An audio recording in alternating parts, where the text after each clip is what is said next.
Hello everyone, we are going to talk briefly about photoresistors right now. So the idea is we're going to figure out what is a photoresistor, what is it used for, what is a voltage divider, kind of as a bit of a review, how do we implement one, and how do we calibrate it. So a photoresistor is kind of what it sounds like. It measures light. It contains a variable resistor which happens to be photosensitive. So basically when the light gets brighter, the resistance goes down. When it gets darker, the resistance goes up. And effectively it's like that. It's similar to a potentiometer, except instead of controlling it with a knob, it's controlled with light. You might also see these called photocells or photodetectors. So quick note, these are really useful for measuring relative light change. So that's what they're really great for. They're able to tell you when it's gotten brighter or when it's gotten darker. This is essentially what works in your phone or your laptop when the screen gets dimmer or brighter based on the lighting conditions. What they're not good for is somewhat of an absolute measure of light. For example, you might use in photography or cinematography or something where you can detect specific measures of light, like lux or something. Because of that, they're also not good for comparing necessarily two different devices with light levels. They're really a relative measure. Just kind of keep that in mind. So let's look at one way to wire this, right? So you can see in this diagram, this is one way you might wire it. Now we have power and ground on one side, and then we're measuring the resistance, or sorry, the voltage on the resistor here. Okay, so what happens in bright light? So let's imagine you have a bright light, maybe your phone, maybe the sun. It's hitting the photoresistor. Well, the bright light means the resistance is going to decrease. So when you measure it, you would see the resistance go down. So on our analog input, though, we measure voltage, and so what we end up seeing is 3 volts. Okay. So what about in darkness? So let's say you turn off the light, or you cover the sensor with your hand. Well, we know that with darkness, the resistance would go up. So we know that the resistor is increasing in resistance. But when we measure this, we still see 3.3 volts. So this is not helping us, clearly. So why is this happening?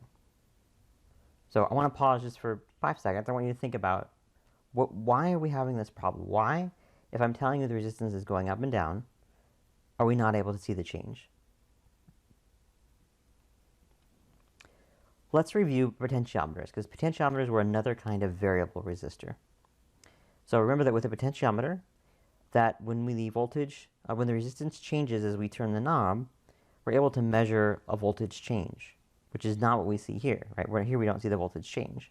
So a similar device with a variable resistor, but something is different in this case. What is different from the potentiometer, right? And if you figure out what is the difference between the potentiometer and the variable resistor, the photoresistor, could we then combine what worked with the potentiometer into the photoresistor? So what's the difference? Remember that with a potentiometer, we had 3 pins. We had one going to power, one going to ground, and then we had one in the middle, which was the wiper that you turn with the knob, right? That's what we're going to call V out. And so we were measuring the voltage at V out. And what happened is as you turn the knob, the resistance changes. And that causes a change in the voltage, right? So remember that we had this picture where if you were to turn the knob all the way to one direction, you'd have Vn at the top equals V out. And if you turn it all the way to the bottom, you'd have V out equals ground. So again, as we change the resistance, the voltage is able to change. This is we call in electronics or electrical engineering a voltage divider, because you're dividing a voltage in half or more than 2 pieces. So the solution is that we add another resistor. So this is called adding a fixed resistor. And by adding another resistor, what it effectively lets us do is it allows us to have that idea of the third terminal like we would have in a potentiometer. So what's happening is instead of just measuring the ends of the photoresistor, which is always going to be power or always going to be ground, because we can't measure in the middle where the resistance is changing, we have a fixed resistor, which we know that value, that's what it's going to be. And so then we measure the voltage in between those two. And we say that these 2 resistors, by the way, we said that they're in series, meaning there's one connected, touches the other side, and it keeps going. So that's the 2 resistors in series, meaning they're connected. They share one pin.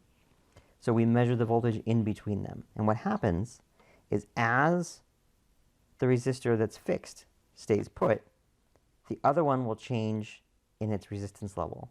And so that will change the voltage drop across it, and we can measure the voltage in the middle. And this is how we can use a photoresistor. So again, we use a fixed resistor. Now, it can be, sometimes you'll see 1K, sometimes you'll see 5K. We happen to have 4.7K in our kit. That's the one we're going to use. If you had something close, it would effectively be okay as well. We're going to connect, as you saw, one end of the photoresistor to graph power. Going to connect the other end to the other resistor. The other resistor goes to ground, and then we measure the voltage in the middle.